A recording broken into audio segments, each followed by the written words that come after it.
good morning from beautiful Bryce Canyon. It's absolutely stunning. I just walking down the canyon, hiking down it while the sun is coming up, and it's stunning. Hold on, you need the full effect. You need it without my face in it. Hold on. There. Stunning.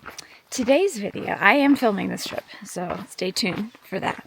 But today's video is a travel Q&A. I reached out on Instagram, put a prompt for questions. It's been a couple of years since I did one of these, and I'm guessing I'm going to be answering a lot of the same questions I did 2 years ago, but time has passed, and I don't know, maybe my answers have changed. And quite frankly, I don't know what I answered before. So I'm just going to go through. These are in no particular order. They're just in the order that I, received, I guess. And I'll answer as many as I can, and you'll enjoy beautiful views while we do it. Starting with, I always struggle to figure out where to stay when I travel. Any tips for choosing places to stay? So, I've definitely gotten more lax about this as I've, delved into the world of solo travel. I tend to I don't know if you're asking about places to sleep or places I'm guessing a home base, right, for your trip. That's what I'm going to take this question to mean. So essentially, I think of an area I want to visit, and it usually has something to do with hiking, if you can't tell. And then I'll look at the time of year and the climate and, what makes sense for me. Do I want to hike? I do want to hike. Do I want to camp? Do I want an Airbnb? Is it an event-based thing where I'm staying at a hotel? So that kind of helps narrow it down, basically. If it's camping appropriate, then I will choose that maybe for a couple of nights and do an Airbnb for a couple of nights. Mostly because I like to be able to do laundry because I don't want to leave dirty clothes in my travel rig, my car, for a couple weeks at a time. But that really determines, it's like the weather and the climate really determines the type of place I'm staying. And then when it comes to picking a campsite or a dwelling to stay in, I really look at reviews. I go mostly on reviews. So again, I'll look for something that's proximity-wise close to where I want to be hiking, but that isn't I'm willing to drive an hour or so to get to a hike in the morning. I don't mind waking up a little earlier if the dwelling or the campsite or whatever is worth the distance from the trailhead. But yeah, reviews, user reviews. I primarily use, I like to stay in state or national park campgrounds mostly because they're very well established. So I look at the reviews through there. You can also, I don't know if it's free anymore. I think I pay for it, but the Overlander app has some reviews, especially if you want to do wild camping, camping in, non-established campgrounds. But Airbnb is my one-stop shop, really, for renting dwellings. And again, just look at reviews. And then if it's a hotel, Google reviews. So, yeah, reviews. Do you try to travel on points? What is your strategy? So, there are people who do a really, really excellent job of not only traveling on points, but documenting it. I am not one of those people, and I don't know exactly who to refer you to, but I know it can be done. The thing with traveling on points that makes it so I don't use points that much is that you have to have a lot of flexibility in your schedule. To be able to leave on a day that maybe isn't your originally planned day, or come back at a time that isn't the time that, you have to have some flexibility. And I don't have that kind of flexibility in my schedule as a, co-parent. I need to be home when I need to be home.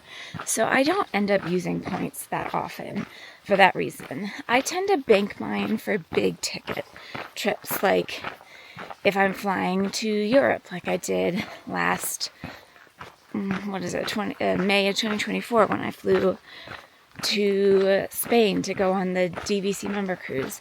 I had saved up a bunch of my points to get a business class ticket for that long haul flight.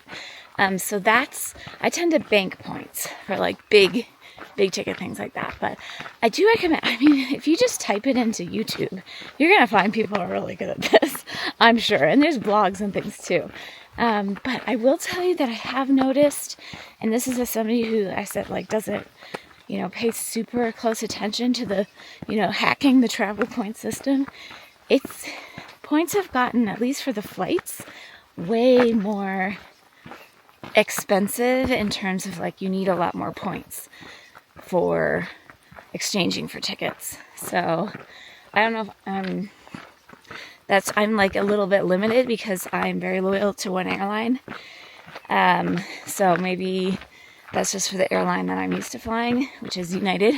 If you want to know, I saw somebody else ask if I'm loyal to flying like one company, and yes, I'm a United stan through and through. I have really good status with them, which gets me on wait lists for upgrades and priority boarding and all of that stuff. So, but yeah, look at that. 2 questions. 2 birds, 1 stone. Okay, I need to pay attention to where I'm going so I don't get lost. But yeah, I recommend Googling. There's ways to do it. You just need a little flexibility. It's appropriate to answer this one while I'm climbing a hill. What 29 event is next? I actually just got to sign up as a alumni. You get to sign up a couple days early. And I signed up for Mount Rainier. I like to do a different mountain every time if I can. And they added a couple new mountains this year. That one fell into my schedule, right? And man, I've been in that area-ish, but not exactly. So it's a place I haven't exactly been. It's a new mountain. It's the tent style, which I did at Snow Basin, where instead of like in a resort, you're in a glamping situation with like tent mates. It felt like camp. I really enjoyed it. I don't know. So that's what I'm doing next year. I really thought about trail. I'm going to take a little break and we're going to look at this as the background. You're welcome. Oh, that background isn't bad either though. Anyway, I considered a lot. Like, I have a lot of love for the event. I really enjoyed, it was torturous, but I really enjoyed doing them the last 2 years. But I think I probably would have done it if they had picked a new location. But they're offering both of the previous locations, which I think is awesome. They're expanding and doing both, but it's not a new location. And also, I just feel like I want to give my body a little bit more of a break next year, and focus on strength and the training for trail, just it takes basically the better part of the year, and it's just so much. And I've enjoyed it, like I said, for the last 2 years, but I just think my body needs me to focus on different things right now. However, I am hoping, if it looks like it'll work out, that I can volunteer at Trail in Park City, which I'm so stinking excited about. So if you're doing Trail in Park City, hopefully I'll be there on the mountain cheering you on, helping you get through.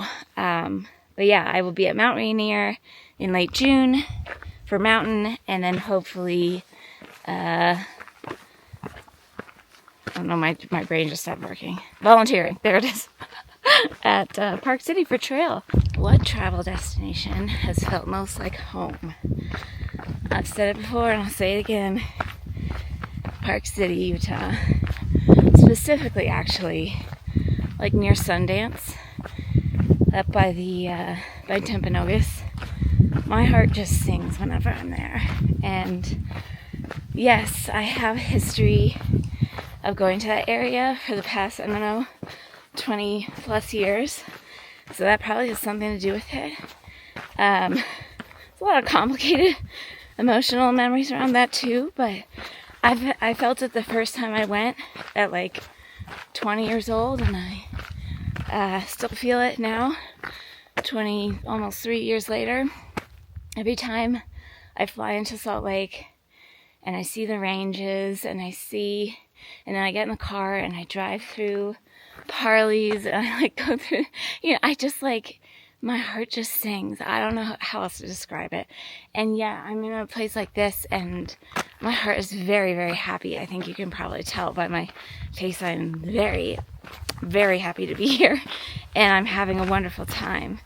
But there's like a certain quality to the feeling when I am in that area up in Park City and thereabouts that just doesn't compare to anywhere else. So that would be it. But I will say, and I mean that's just like when I'm traveling by myself, but I feel most at home anywhere when I'm with my children. Like that's number one. Nothing beats that. That's a whole different kind of heart feeling.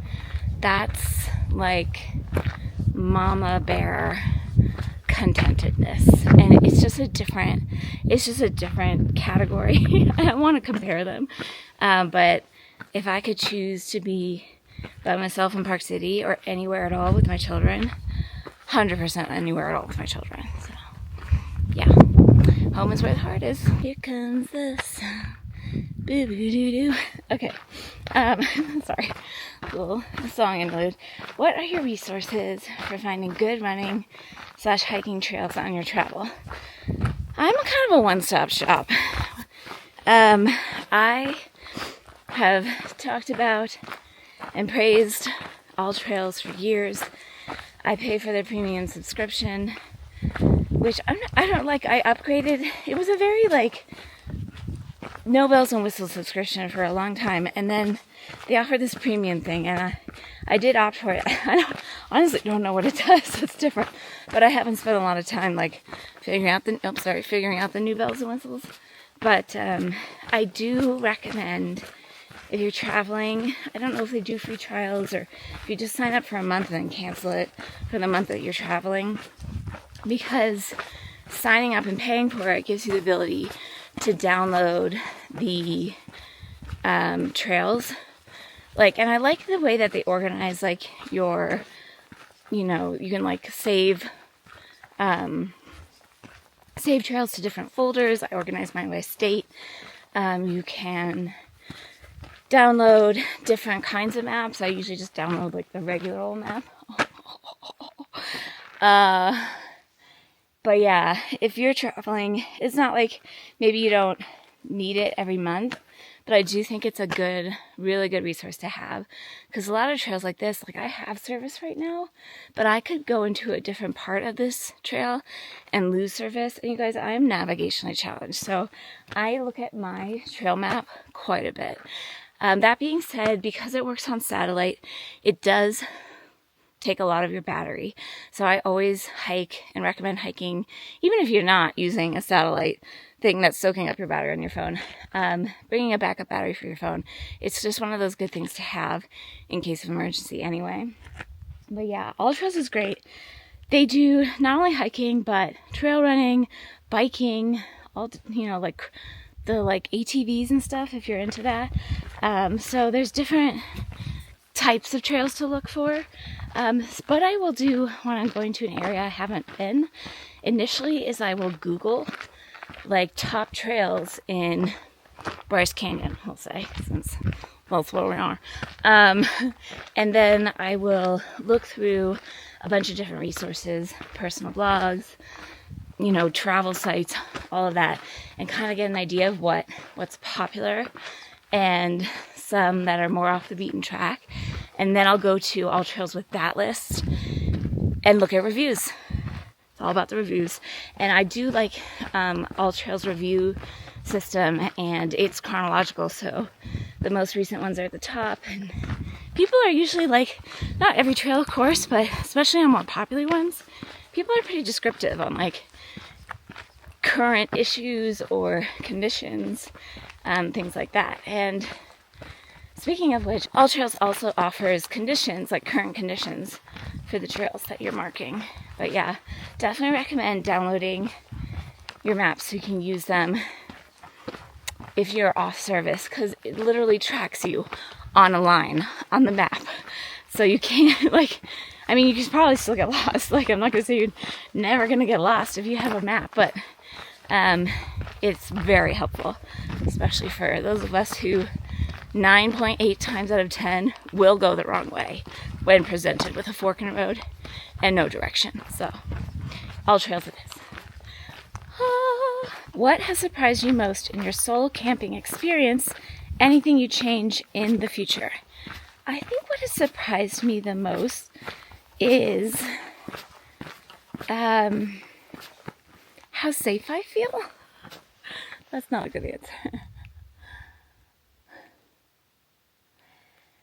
Look, I'm going to go with my gut answer on this, and I don't want to sound like naive or be misleading.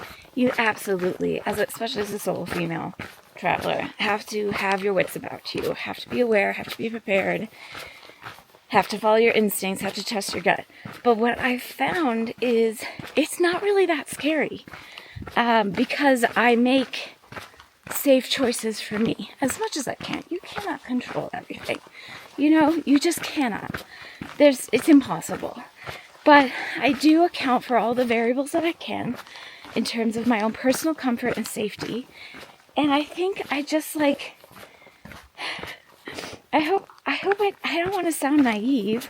Maybe I do. And maybe I am, because I honestly have been very fortunate to have had almost entirely positive experiences in my traveling. And certainly nothing, terrible. Knock on, there's no wood. We'll knock on this little branch. Knock on, boop, boop, boop. Okay, anyway. But, yeah, I think, I don't know, going into it, a few years ago, on a more regular basis, I have done solo traveling since I was in college, but not on this sort of regular basis, right? I think the more I do it too, the more I learn what makes sense to me and what doesn't. And I just follow my instincts. So yeah, I guess that has been the most surprising. But also I want to say how kind people are pretty much everywhere. Like, I don't know, I get this feeling, especially lately, like, that we're supposed to be wary of people. People are, like, turning into jerks, and nobody cares about their fellow human anymore, and all these, you kind of get that, like, vibe. I don't know, I get that vibe. Not from me personally, just, like, from the general atmosphere, like, that's what people are saying, or feeling, or whatever. And that's not my experience. For the most part, people are really kind, and helpful, and warm, so that's also been a delightful surprise. As a people lover who hates people, I really don't hate people, I'm just like a massive introvert. So yeah. What was the second part of the question? Sorry, I forgot. Anything you change in the future? I don't know. Honestly, I just like kind of go with my gut. Like I said, not only with, keeping myself safe and comfortable, but just with what I want. I let myself do what I want. I wouldn't change that. So, more of that. Less of the doing things for reasons that are not because I genuinely want to. Where I can help it. Of course, life. There's always a lot of things we genuinely don't want to do that we have to do. But where I have a choice, man, I'm leaning into that. Because this life, you gotta live while the living is good. Can you share the logistics of storing your car in different states? I hate renting cars. That's what Lynn says. I hate renting cars too, Lynn. Here's the thing. It does take a little bit of time and effort to research where you want to put your car. I tend to I like to be close to an airport if possible. At the airport is preferable, but I look at the crime rates, especially for car theft in any given area, around the airports. And that determines, first of all, whether I'm parking near the airport or not. Second of all, some airport parking in certain places, let's say like San Francisco, is astronomically expensive. Sorry, I'm trying not to like bite it going down this little ravine here. So then I will look for off airport, like not on property parking. There is an app I have been using in recent years. There's a couple apps that I've used to find good private parking, especially when I'm leaving my car for longer times. When I'm not going to be back to the car for a month or longer. I'm looking for indoor, safe, reliable parking. So I've used way.com and I've used the Neighbor. I think that's what it's called. Is it the Neighbor app? Hold on. Let me look. Yeah. Both of which I've had really good experiences with. Again, where they're available, I recommend looking at reviews.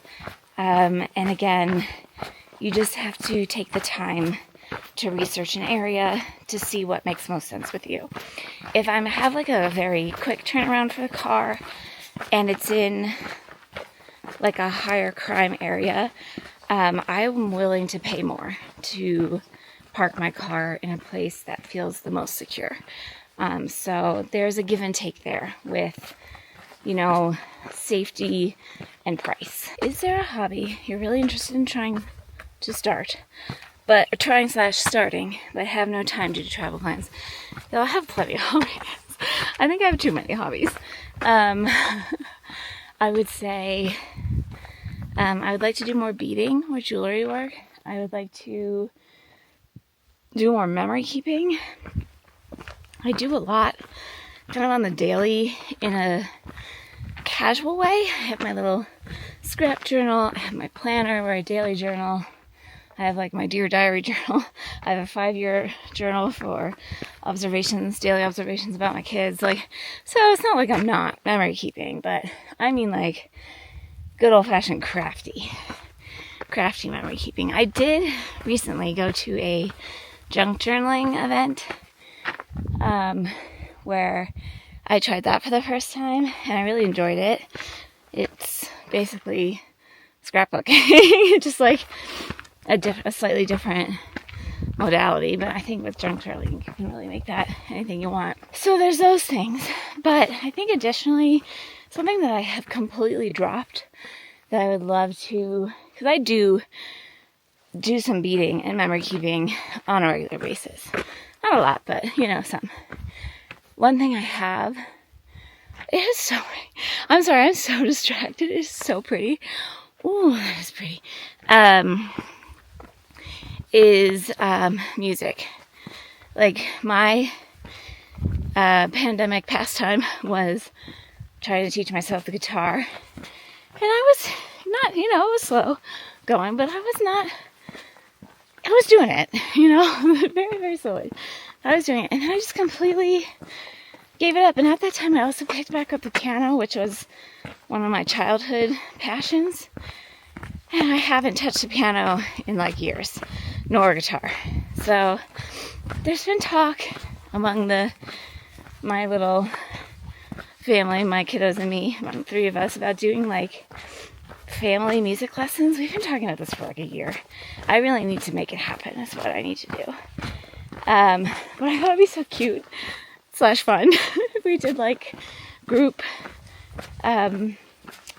guitar lessons, just to start, to see if anybody enjoys it and to get a little bit of an intro to that.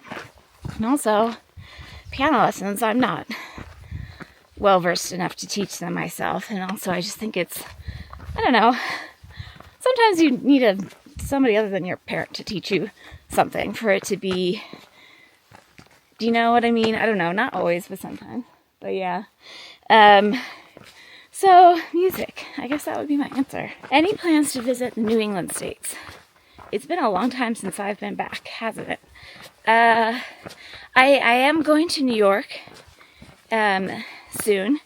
So stay tuned for a video about that. I'm not driving though. I'm leaving my car out west, and here's the thing. Like, I have actually driven around the entire perimeter of the country. It's been a few years since I did that. I haven't driven quite through the Midlands, but I did the whole perimeter. Down the coast, down the east coast, across the bottom parts, and then up the west coast and across the top parts, if you will. That was a really, really great geographical descriptor there. I know you're impressed with my vocabulary. The thing is, I've just been like really enjoying being in the West. Not that the East doesn't have things to offer, because it absolutely does. But this is just where like the car is, and also because of the mountain events I've been doing for the past 4 years. They're in the West. And I like to have my car for that because it has all my gear in it. And you know what I mean? Like, I wouldn't have to bring home all that gear and then fly it out if my car was in a different place. Not like it can't be done, but that's part of the reason why the car has stayed in the West. But also, I'm really enjoying it. And I just follow my heart with my travel vibes. But I would love to explore more in the East. I would love to do more very northeast, like Maine, Vermont, and then up into eastern Canada, especially. Haven't been there. So I would love to. I just don't have it in my immediate plans, but we'll see what unfolds. I'm old enough to be your mom. Do your parents worry when you solo travel? In a word, yes. Yes, they do. I try to assuage, is that a word? I feel like it is, their worries as much as possible by, sending an itinerary every time I go anywhere with my flights and my destination address and all that. And then I check in, especially when I'm traveling, like on an airplane. I text when I land, like I'm that kind of kid, and I text when I get somewhere. And then I usually send pictures almost every day. I'll send like a picture from a hike, I'll check in. So I'm not like not in touch. I don't go off the grid when it comes to my family, for sure. Because A, that's just not who I am, and B, everybody would freak out. So, but that doesn't mean they still don't worry, because they do. But I think they also understand that this is me living my life as best as I can with the circumstances that I have. And I think ultimately they understand that and they're happy for me about that. So it doesn't stop the worry, especially when you have 2 worry-wart parents, but it helps. There's bathrooms here? What? Sorry, I just got so distracted. There's a sign for restrooms. Where? It's fascinating. Anyway. But yes, they do worry. Don't worry, Mom and Dad. I'll text later. We'll pause for this view. Okay, can you please share more about your DVC experience? Cost, perks, is it worth it? If you're not familiar, DVC stands for Disney Vacation Club. I've been a member for 8 going on 9 years, and at the time when I invested, the math made sense that if I used it for 1 week a year, every year, it would start paying for itself after 10 years.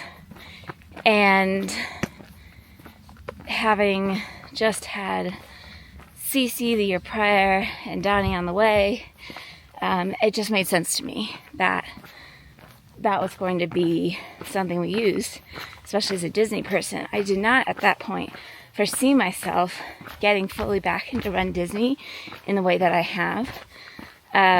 So I have expanded since then on my membership because I use it so much for my race trips as well. So I actually own at 2 resorts. It's basically a timeshare, if you're familiar with how those work, on a point system. And so I own at Bay Lake Tower, which is adjacent to the Contemporary, walking distance to Magic Kingdom on the monorail. It's our like go-to family resort. We usually spring for a theme park view room. We can watch the fireworks with our pajamas on from the balcony. The kids love it. It's like very nostalgic to me now because it's basically where I've taken my babies for these past 10 years, or 9+ years. But yeah, I love it. And then I bought in at Riviera a few years ago with my race weekends in mind, because I do hope to be racing for many years to come. And by racing, I mean participating in the Run Disney races. Let's just say that. I'm not racing anything. Oh my gosh, this view. So yeah, again, with how I answered the using travel points question, I'm going to refer you to other sources, because there are the people on the internet who make it their work to share about this. And honestly, I don't know how it's changed since I initially bought in, and if the payoff is the same, like if the going that amount every year is the same as it was 10 years ago when I originally bought in. But to me it makes sense because I'm going at least 2 to 3 times a year with my kids, and then 2 to 3 times a year without. Maybe not 2 to 3, maybe like 1 to 2 times a year with the kids, full on family trip, and then 2 to 3 for races. And so it makes sense for me. And that's a long-term commitment. It is not inexpensive. There are dues every year. And, it's something you just have to do the math on. Again, I'm not up to date on the current info, so I'm going to refer you to other resources. But if you're a Disney person and you like staying at deluxe resorts, it might be worth looking into. I really enjoyed your packing tips. If you have anything new that's helping, I'd love if you share. I am such a creature of habit. I don't think I do anything really new. I did notice somebody else asked about packing cubes. Oh yeah, somebody asked about packing cube racks for winter clothes with compression to maximize space and luggage. I haven't gotten into the compression packing cubes, but I know they exist. I actually think my parents even have like the vacuum seal bags, especially if you're packing like down jackets and stuff. That could be something to look into. I don't know how you would seal it when you don't have a vacuum at your destination, though. I mean, do you know what I mean? So, I'm not sure. But, there's definitely options for that. Back to the original question. I still use and love packing cubes. I feel like, have they gone out of style? Are they, like, not in vogue anymore? I'm not sure. I don't, pay attention to a lot of packing. I don't watch a lot of travel content. As a travel content creator, I don't watch a lot of travel content. I just don't watch a lot of anything lately. Timey-wimey. But I don't know what, the latest and greatest packing, methods are. I still use and love my packing cubes. I like to have them in the drawers. I like to organize my outfits and my kids' outfits by type, by day, whatever. Have them already organized and just put them right into the drawers in the packing cube so everything's nice and together and everybody knows where everything is. And I don't know, I'm still a packing cube and pouch girl, so nothing's really changed there. I really like the way this person phrased this question. Best backpack for travel, but also just best backpack to have and hold. I get it. As a bag girl, I get it. I love my Osprey. I don't know what they called it. It's been discontinued, which is the saddest thing, because it was the best backpack. And it still is, because I still have it and use it and love it. It's my carry-on of choice. I bring it every time I go anywhere for the most part, except for Disney when I'm bringing Disney-specific bags. But they don't sell it anymore, which is so sad. Oh, here, you need the better background. Except it's all washed out. There we go. Let me think. You know, I will say for quality-wise, it's held up to a lot of wear and tear really well. So I don't know what their current models are, but it might be worth a gander. Mine has a place to put my laptop. It's got lots of pockets and bells and whistles, like organizationally, which I like. But it's just solid, sturdy, and comfortable. The one I bought was like women's fit, which just means it's a little shorter, and I'm a little shorter, so it works well for me. But yeah, that's my backpack. I am sad they discontinued it because I cannot share it with you anymore, but it is a good one. Best tip traveling with children. Okay, like fields of rice here instead of a grain of rice, where I take it with a grain of salt. Bags of salt. Every family dynamic and situation is slightly unique to that family and situation. And children are different. Not all children are the same. And not all parents are the same. And not all children-parent dynamics are the same. I'm just going to talk to you about my experience with my kiddos. My best traveling tip is to be flexible about your plans. Not necessarily your travel dates. I don't mean to contradict what I said before about having firm travel dates. I do have firm travel dates. But being flexible within those travel dates about specific plans, and packing your patience. Because traveling with kids is so fun and so exciting for all involved. But it's also out of your habits, out of your routines, especially if you have kids like mine who thrive in structure and routines. There can be heightened emotions with tiredness, eating at different times, time changes, traveling, the length of travel. I mean, all these dynamics play a part. So just like, I think, honestly, being flexible about plans helps me with my patience, because I don't have like certain set expectations. For example, let's say we're going to go to Disney World. Before kids, I would have booked at least one, if not two reservations for meals a day, like lunch, dinner, maybe, I don't know, at least dinner.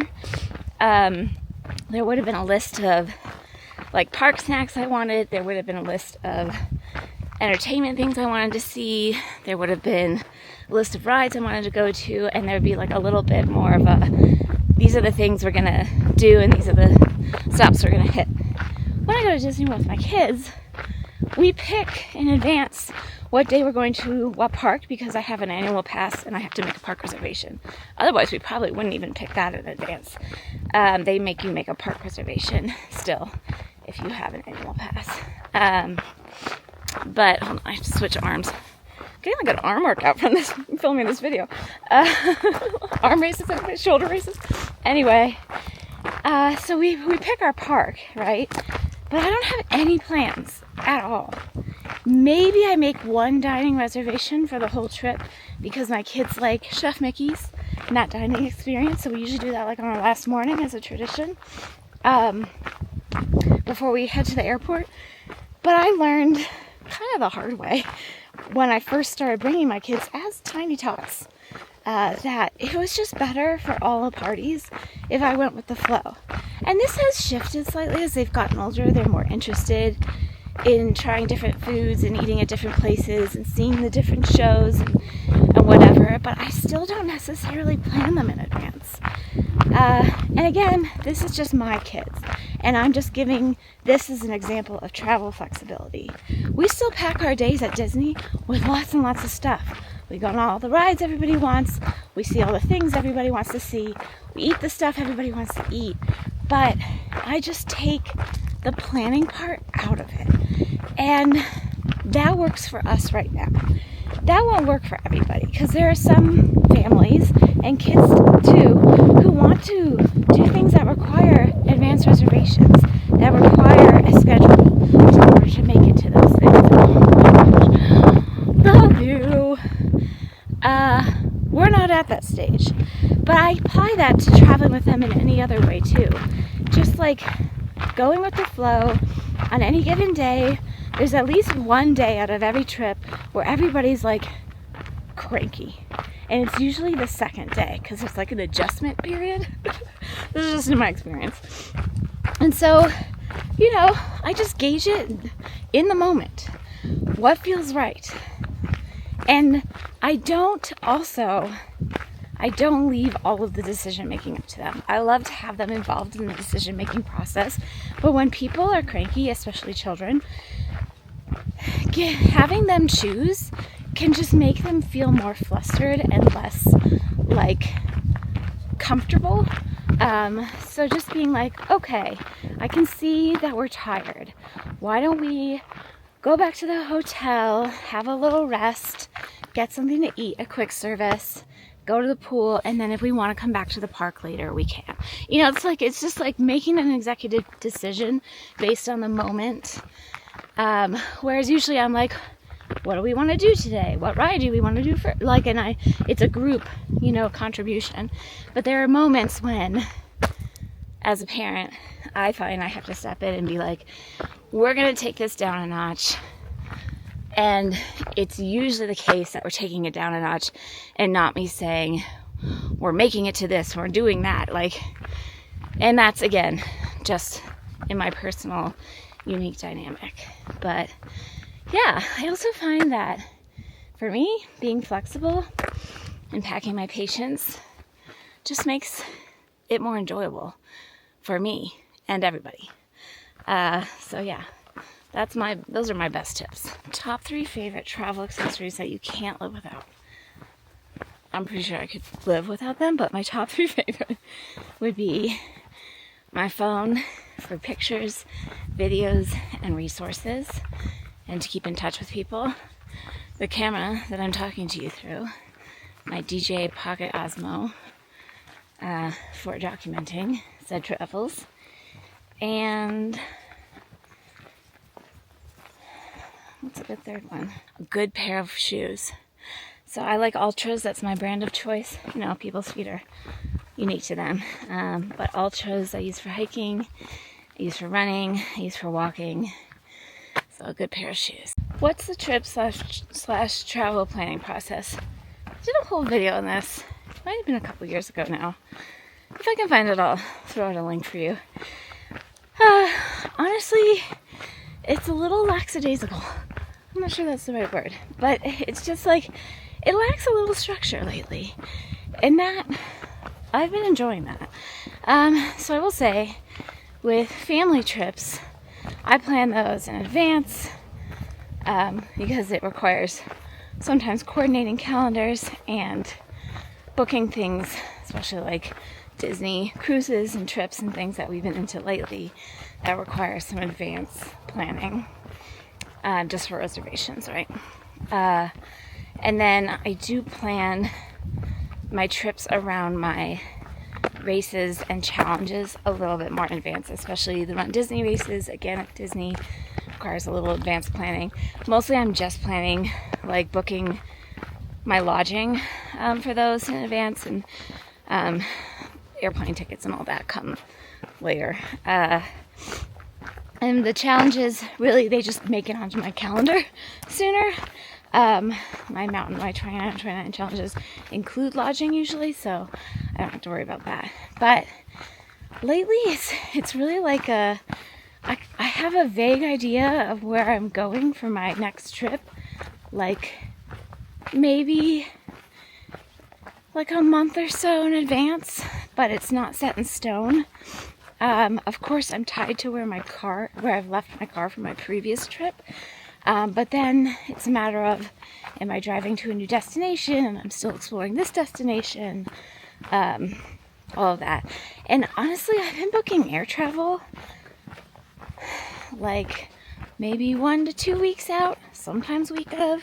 And lodgings, I generally, and campsites, Airbnb, that sort of stuff, I'm generally booking week of.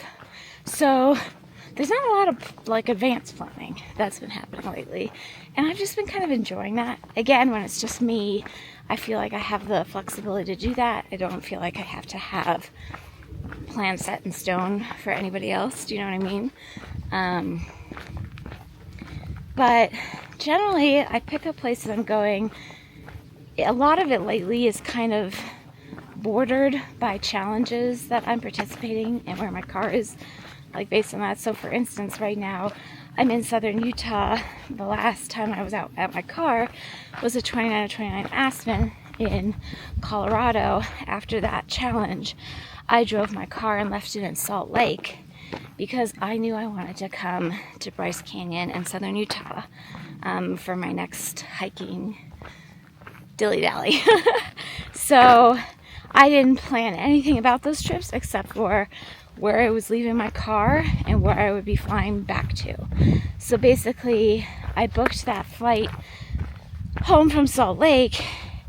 At the same time, it was a round trip, so I booked it round trip coming back to Salt Lake on the date and it was coming back, but I didn't plan anything else. I didn't even have my campsite that I stayed in last night at the campground until I landed in Salt Lake, like mere hours before yesterday.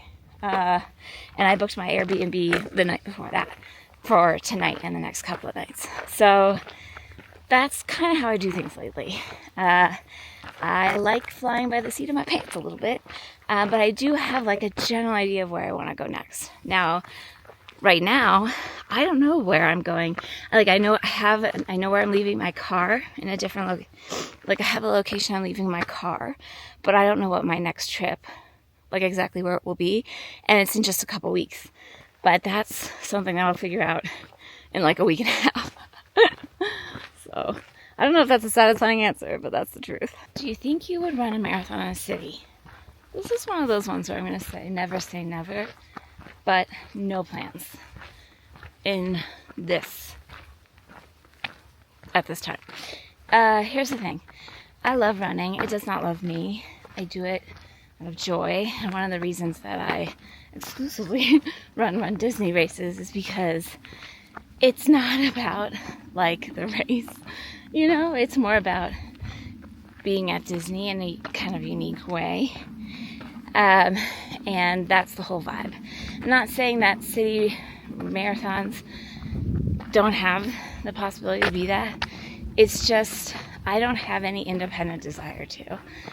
And also, I'm thinking, like, I am signed up for Marathon Weekend to do the Dopey Challenge for a third time this coming January, hoping I make it to it.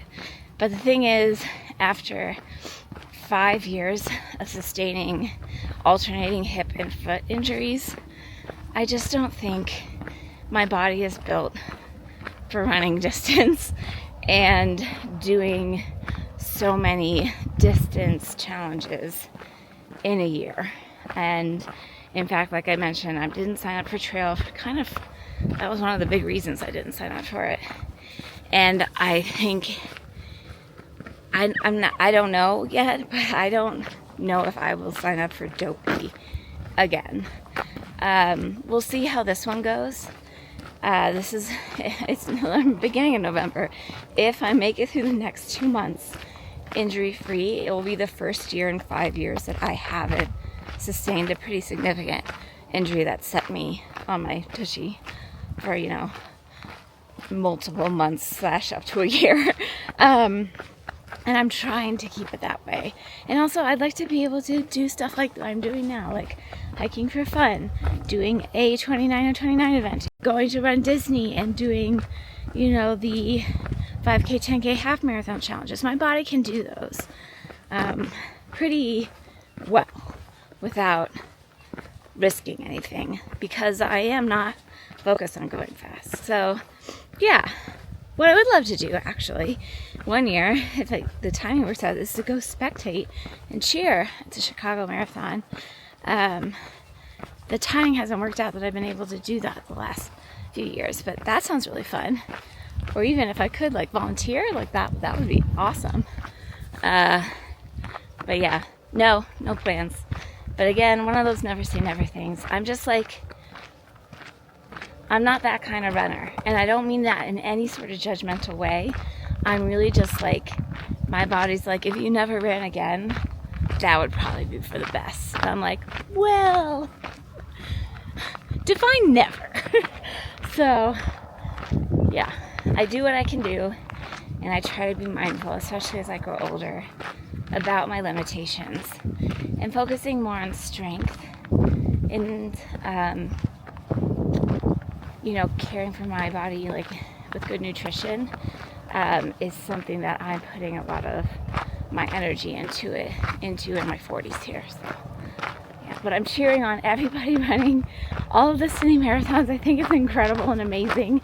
And I tear up watching the videos on Instagram and stuff, people crossing finish lines and with their medals, and I just love it. I love it. I just don't have any independent desire to do it myself, but I will cheer you on in your marathon, wherever it is. Would you ever do the Everest base camp trek, or do you have a wildest dream type of trip? I have no independent desire to climb Mount Everest. I would love to see it in person. I don't have to be on it, but look at it with my own eyeballs. That would be awesome. It's honestly not on my primary bucket list, but I would totally do the base camp trek. It's hard. I've heard how hard it is. That just requires the kind of time I don't have available right now. So we'll see down the road. In terms of how did you phrase it? My wildest dream trip? Wildest dream. I don't know. I don't really have a wildest. I don't dream much about future travel. I get excited about the travel that's in my foreseeable future, especially things I get to do with my kids. Oh, well, okay. I do have some wildest dream travel that involves them and Disney. I know you're all shocked. Would really love to take them to Asia. I've never been. And do several weeks where we trekked between all the Disney Asia parks, and in between those did the sightseeing, cultural, historic stuff in between. That would be so fun. That's on my when they're teenagers bucket list. Before then, I would like to take them to Europe, and actually I might be doing that in a couple of years. It's kind of on my radar. We'll see how things unfold again with travel and all that, but I think in a couple of years I'd love to take them to Europe. Of course we're going to go to Disneyland Paris, but take them to London. I think it would be so fun to take the train to Paris and do Paris, go to Disneyland Paris, and then go to other parts of Europe as well. Really, anywhere with them is my wildest dream kind of travel. Oh, there's a fork in the road. I have to pay attention now. Remember, navigationally challenged, yes. Do you have any tips on finding challenges to participate in or destinations to see as you travel? I think I kind of answered this already, but in terms of the first part of the question, honestly, I found 29 of 29 through YouTube, through Nate, Kara and Nate posted a video on it in 2020, that they did the Stratton mountain, the Everesting in Stratton, and I watched that video. I was like, yep, that's for me, and I signed up for maybe it was 2021 when they did that video, and I signed up in 2022. That sounds more like it. And then Disney, I don't even remember how I found Disney races, but it was 15 years? What? No, 10, 12. Hold on. When was my first race? 2013? I think it was 2013 or 2012. I don't know. It was a solid dozen plus years ago. And I can't remember how I learned about them. So I don't know what to tell you about that. But I will say, a lot of the places that I look forward to visiting now are based on just things that I hear in my travels. Some will say, oh, have you been to such and such? It's such a, this is awesome. And I'll make a little note of it in my notes app on my phone. And I'll look at that when I'm looking for inspiration on places to go and see. There's just places in my brain that I wanted to visit, especially when it comes to like national parks and certain state parks. They're just like, I don't know where I've picked up tidbits, but also my algorithm on Instagram tends to feed me hiking travel content, so I'll get tips from there. Like, I made a whole list of places I wanted to see in Kanab, however we say it. I'm gonna ask a local and we'll figure it out, based on like a post from somebody, so and their experience and their pictures, but then I take it to Google and I look up best trails and off the beaten path and that sort of thing. So yeah, a lot of resourcing from word of mouth and online sources. Do you hear the car alarm? It must be near a parking lot. See that right there? All those hoodoos. It's called Silent City. You'll see more of this, less of me just talking at you and more of me just showing you the sights in next time's video in a couple weeks. Sorry about the car alarm. Lots of people said just to be careful, to be safe. I appreciate the well wishes. I do my best to do those things. Let's see. How do you manage foot pain issues? I don't know. Aren't you all sick of me talking about my feet? They just hurt, and I just live with it. I do a lot of things on the daily to address my foot issues that I worked out over the years through PT and with different therapists. Different manipulations of my feet that I do, different mobility exercises. I roll them out several times a day on different things like spiky ball, roller pin kind of thing, golf ball if you really want to get in there. Ugh, I can't with the view. So it's just like, and footwear and being, proactive about keeping my footwear fresh. I probably buy shoes more often than the average Jane, if you will, just to make sure I'm not wearing them down all the way. I walk barefoot in my house. That's what I need to do for strengthening and keeping my feet feeling good. I don't wear certain shoes like flip-flops, Crocs. Not good for my feet. The only sandals I really wear are Birkenstocks, and I can't walk far in them. I choose to wear sneakers more often than not for movement of any kind, meandering or regular pace. And I see a special therapist every couple weeks to help with, manipulating the tissue and helping things stay loosey-goosey and flexible as much as possible. And like I said, just being on top of exercises with my feet. So I'll try to keep that short and sweet because I'm pretty sure you're all sick of me talking about my poor feet.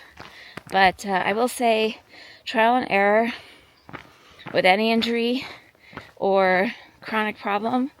And then things don't always continue to work. You have to keep an eye on it and be flexible about changing things. What might have worked for you 5 years ago, or shoes you might have loved a year ago, or even 2 months ago, might not work for you anymore.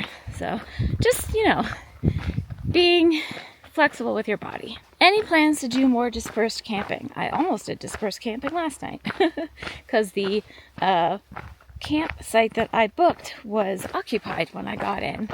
And I was lucky to find a free open spot in the same campground, but there was only one open spot, so I lucked out in that way.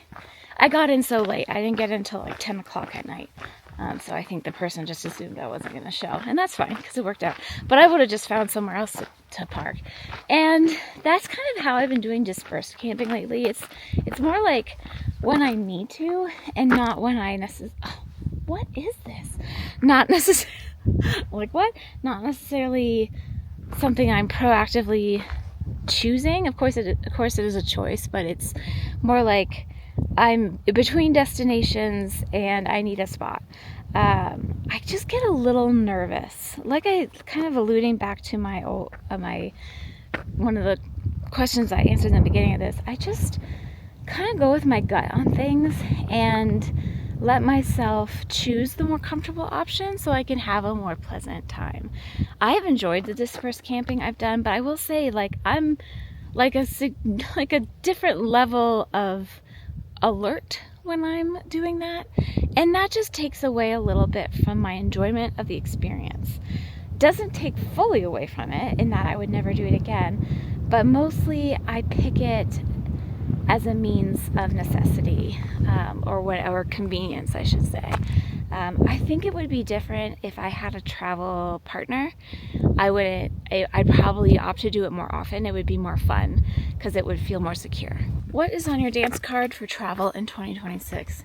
That's a good question. I really, aside from the Disney races and the 29 of 29 event I'm signed up for, and a trip I'm doing with the couple trips I'm doing with the kids, I don't know. But I'll tell you those things at least. Hold on, I just had a mango, like dried mango. It's all in my teeth. Things that I'm signed up for. Hopefully we'll make it to. Marathon weekend at Disney World, first in January. Half marathon weekend at Disneyland, the last Disneyland race weekend for who knows how long, hopefully not forever, also in January. And springtime surprise in April in Disney World. Those are the Run Disney races that I've signed up for. And then, like I said, 29 of 29 Mount Rainier. You don't actually hike on Mount Rainier, you hike by it and you like look at it, like you can see it. That's the impression I got. It's new, so I don't know. That's in late June, and hopefully volunteering at Trail in Park City if it works out in September. Trips with the kids. We're going on the Destiny, the new Disney cruise ship, this winter, and I'm taking them to Ealot in Hawaii. Again, using DVC points, so that worked out for that. In the spring. So those are the things that are like set in stone. Oh, and I haven't shared this anywhere, but I'm going back to Dave Matthews and Tim Reynolds in Mexico. Also in January. There's a lot happening in January. So that's very exciting. That's my birthday present to myself, like last year. So fun. The timing worked out, but I was like, ooh, snatch that up. So those are things that are planned. As for like car trips, camping, hiking, no clue. Plans to head back to the Pacific Northwest for sure, by spring, like around spring, you know, leading up to the 29 of 20 event. So A, the car is there strategically, and B, I haven't been to the Pacific Northwest in a couple of years, and I would like to go back and spend more time there. And maybe some more Northern California time too. But nothing set in stone in that way. Those are the fly by the seat of my pants kind of trips. But the vehicle will end up in Washington State. For sure. In late June at least. But yeah, what's on your travel bucket list? Or what did you say? Not just your bucket. I want to know that. But I also want to know what's on your travel dance card for 2026. Are you sticking with Blue or entertaining buying a B-class van? Blue, if you don't know, is my nickname for my 4Runner. My Toyota 4Runner, whom I love dearly. In fact, I just took her to be serviced. I take her in diligently every 5,000 miles to a dealership service.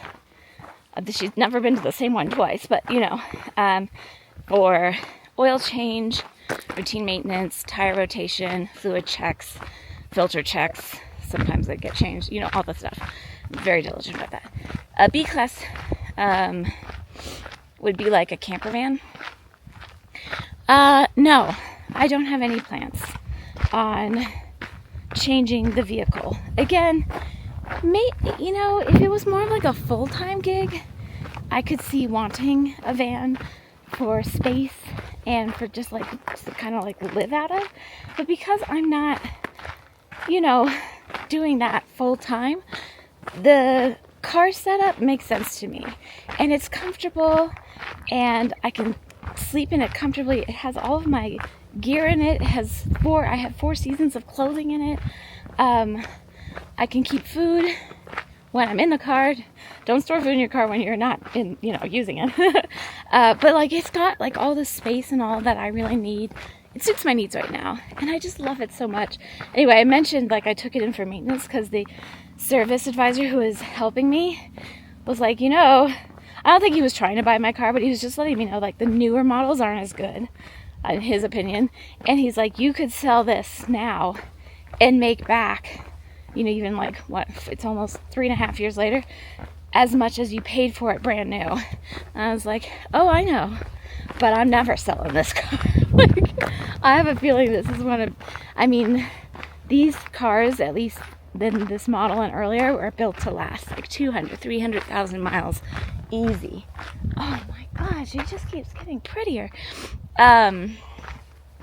So yeah, she's like, even if I don't keep her on the road, I don't foresee myself doing that indefinitely. I don't have plans to change that at the moment, but I would bring her back home, and she would be my everyday ride in that event for years and years and years. So no plans, but I would, again, one of those like never say never. If the situation was different and I wanted a more like sustainable living situation, then yeah, I could see that. Okay, the hike ended, and we've now moved to a parking lot where a food truck is going to be serving hot food in a little bit, and I'm just brewing a cup of tea with my little travel electric kettle, which I love. The mug that lives in the car. It's all good. We're going to continue on with the questions. Do you think you will be visiting Universal Epic Universe? I haven't been to Universal since before Cece was born, so it's been well over a decade, and I would love to go back. To me, I want to wait until this is like a really exciting thing for my kids to do, and they're just not excited about it yet. I feel like they would like the Mario area. Isn't that part of it? I don't know. And parts of the Harry Potter part, but they don't like fast rides yet. I'm saying yet because I'm holding out hope that one day they will. I love roller coasters. But what I remember from Universal is like, those are real rides. Like, Disney's like little kid rides. No offense. Even Guardians. And like, as much as I love it, it's not that fast. And it's not that thrilling. But Universal had like super fast rides, and I'd love them to be able to go and enjoy it. I think we'll probably go in the next year or two. I was even thinking of maybe making a trip out there the next time I'm out for a race weekend. I don't know how far it is, but yeah, I would love to go. But I don't have any immediate plans for it. How did you gain confidence to travel solo? Honestly, it's just experience. Like I said, I've been traveling solo since I was like a teenager. In college, I remember taking a weekend here or there to go on a little trip. I went to Maine once and stayed in a little like an actual B&B. This was before Airbnb existed. This is like 20 some odd years ago. And I picked this place that had a huge bathtub, and then I spent like the weekend hiking around Maine. I think I was in Bar Harbor. It was so much fun. And that kind of like, and I would, even before that, when I went to NYU my freshman year, and I would take the bus to Amherst to visit my then boyfriend, and even though I was visiting him, like it was still kind of like traveling by myself. I don't know. I've just always loved it. And then I went on trips by myself. Even when I was married, I went to Utah a lot by myself, to the family abode there. I think it's just experience. And now that I'm doing it in like a more concentrated, like a more regular kind of way, I think just the more you do it, you gain more confidence with it. So I'll give you the tip that I've shared before when I'm asked by people who are interested in solo travel but are like hesitant, nervous to do it.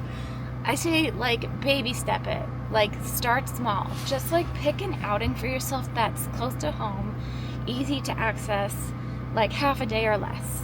Like, you're not actually sleeping anywhere, you're not traveling very far. Maybe you take a train, maybe you take a car or a bus or whatever. but just pick something to do for a few hours. And if that, by yourself, and if that feels like fun, then expand it to like a whole day outing, somewhere that you can get back home to sleep in that same day. But yeah, it's like a whole day, right? And then if that works out, pick an overnight where it's not too far to travel, but it's still like not your house. And if that works out, then maybe try 2 nights, and so on and so forth. I wouldn't jump right into like a 10-day European solo backpacking adventure if I had never solo traveled before. I know of people who have done that and enjoyed it. That's just, I'm not gonna do that. But if you're nervous, I think that's just a way to like build confidence, is through experience. It's actually chilly, so I closed myself in. It's the beauty of having a vehicle. Okay, let's continue on. Oops, sorry. I already talked about that. Okay. Oh, what a good segue. Have you upgraded from the Jackery? I haven't. You guys, I've had this Jackery for like 4.5 years now. A little bit more than that. Going on 5 years. We'll call it that. I love it. It works so well. It will hold a charge. Now, granted, I don't use it as frequently as somebody who's on the road more, or if I was doing more camping, I would use it a lot more.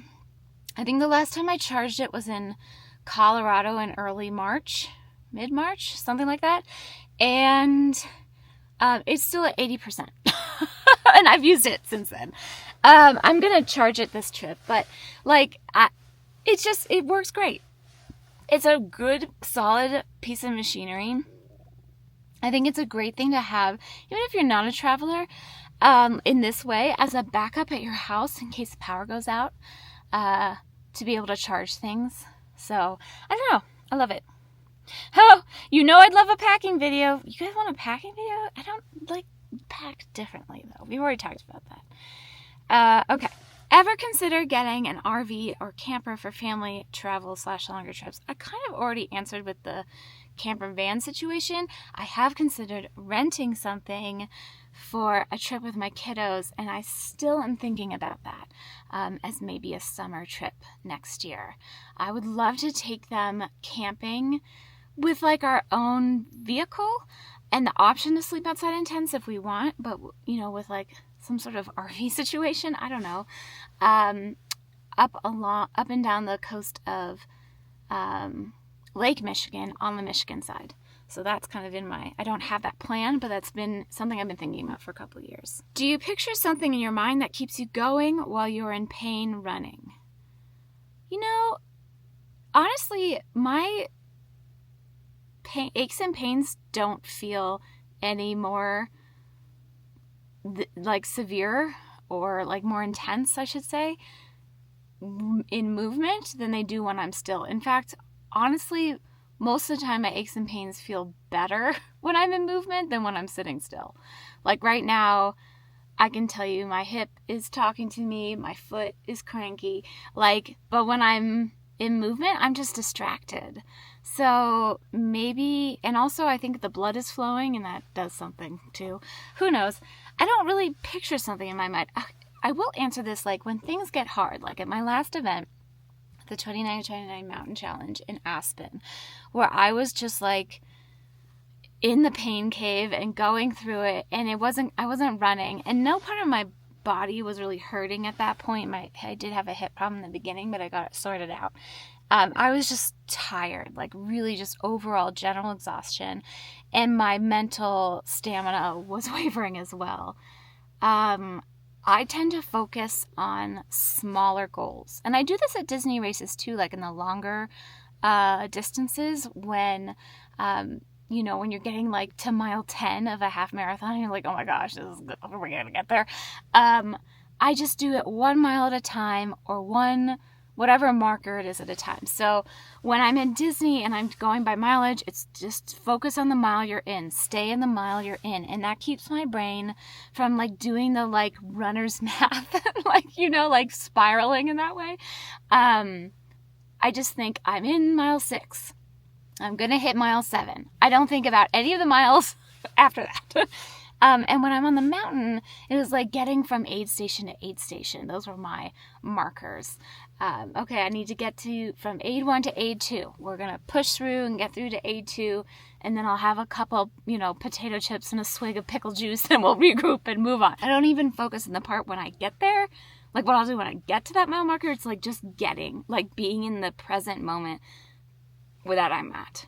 So that's kind of how I deal with that in challenging, physical/mental situations. How do you choose your Airbnb? What criteria do you use? You pick such cute places. Oh, thank you. I think they're cute. So my criteria are, it has to fit my budget. It has to fit the area that I really want it to be in, and it has to have solid reviews. Pictures help a lot, but the reviews paint the clearest picture. I've already talked about the reviews, so I won't go over that again. I'm often looking for things that suit me. So depending on the time of year and area and the climate, I either want a bathtub or a hot tub or both. I want a fireplace sometimes. And I really don't want it to have more than 1 to 2 bedrooms, because even if the price is right, because then it just feels like too big for one person, even if sometimes the bigger places are less expensive than the smaller places, which is interesting. But yeah, that's kind of how I pick places. But it's reviews. You got to look at the reviews. They will tell you in the reviews if the pictures do not stack up, if you know what I mean. Hold on, I'm going to put the honey in my tea so I can have some. Last couple of questions, and we'll wrap it up. Ooh, and this first sip of tea. Oh, that feels so good. Okay. Who are your favorite travel YouTubers? Well, I've already mentioned Kara and Nate. I don't really follow anybody else regularly anymore, and I watch their videos. I batch watch their videos maybe once or twice a year. I'm way behind. I'm a couple years behind on their content, to be honest, but I still follow them on Instagram and stuff. I used to watch Max and Aki. He has a different channel name now, and he's kind of settled down in Australia, and he does kind of homesteading stuff, and I don't watch him as much anymore. I used to watch, Emma and Beck, but again, they've settled down. They don't travel as much anymore. They have a very cute baby. They just got married. I'm several years behind on their videos. I really don't watch that many travel people. Let me look at my YouTube, because now I'm doubting myself. Honestly, you guys, I don't watch that much of anybody anymore, because I make time, I read instead. Oh, Ava Zubek, I sometimes watch her stuff, but not often. Oh, Kristen Schaefer is still one of my favorites. She still does van life content, and really cool mountain. She's so artistic. She's a very talented photographer and videographer, and editor of her stuff, but she does not post very often. She puts up one video every 4 months or something, and that works for me, because that's about how much I dedicate to watching things. Is that it? I feel like that's kind of it. Those are the ones that I will link them all in case you want to check them out. But like I said, some of those people don't travel as much anymore, but they do interesting. I remember watching Emma and Beck's whole cabin build process a few years ago. It was during the pandemic, and that was fun. That was really fun to watch that. And I did watch some of Max, whatever his name is. He's in Australia. Some of his building his stuff too during the pandemic when we watched more things. Sarah, not sure if this fits the video, but I love travel purse recs. Yeah, I really don't do the handbag. I love my crossbody bags. I cannot reach it here, so I'm going to put in a little clip of it. I have my little Patagonia. It's just a tiny, tiny little thing. It literally only fits my phone, my little wallet, my car keys, and a couple little a chapstick and a couple dollars in it. That's what it fits. I don't really travel with a purse. I will say when I'm not in my car, I use my Stony Clover Lane jumbo fannies a lot for travel, but they have no bells and whistles at all. They're just fanny pack. That's it. No interior pockets or anything like that.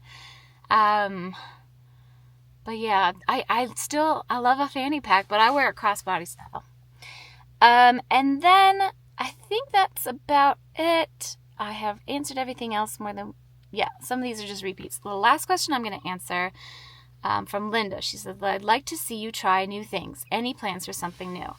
So I appreciate that, and that you'd like to see me try new things, and you're interested in different kinds of content.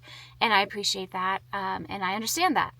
But here's the thing, and I've already touched on this a bit in this video. I live my life, and then I just document parts of it. I don't make my life for documenting. And I don't mean this to sound judgmental of anybody else or anything like that. It's a choice that I've made. It's one of the reasons that I don't do brand deals. I don't do sponsorships. I've never done anything like that. Because to me, what I share is literally just story sharing of my life. It's not cultivated content that I've made for the purpose of sharing.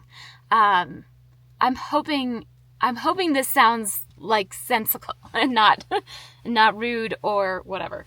Because I don't have any feelings whatsoever about people who do that. That's their business. That's their life. That's their work. Literally their business. Also, just like it's your business. That kind of like Tabitha Brown saying, if you know, you know. I'm not going to judge. And I watch a lot of people who do content like that, who make content based on it bringing a profit and being part of their business model. My content is just like a side effect of my life, and that I just enjoy sharing, and I'm comfortable talking to a camera, and I find joy in it. It's not the other way around. I came into YouTube 15 plus years ago because I wanted to share and connect, not because I wanted to build some sort of business about home organization. When I joined YouTube, I didn't even know, I don't think, it was like just at the time when they started monetizing channels, but I didn't know you could make money from YouTube. Like, I didn't even think that was a thing. It literally was just like a hobby for me to share. Now, 15 years in, I don't call what I do a hobby, because it absolutely is my career and my work, and I know that makes people uncomfortable and a little cringy, even still to this day. But it's true. It's how I have sustained a work life for the past 15 years. If that isn't a career, I don't know what is. You know what I mean?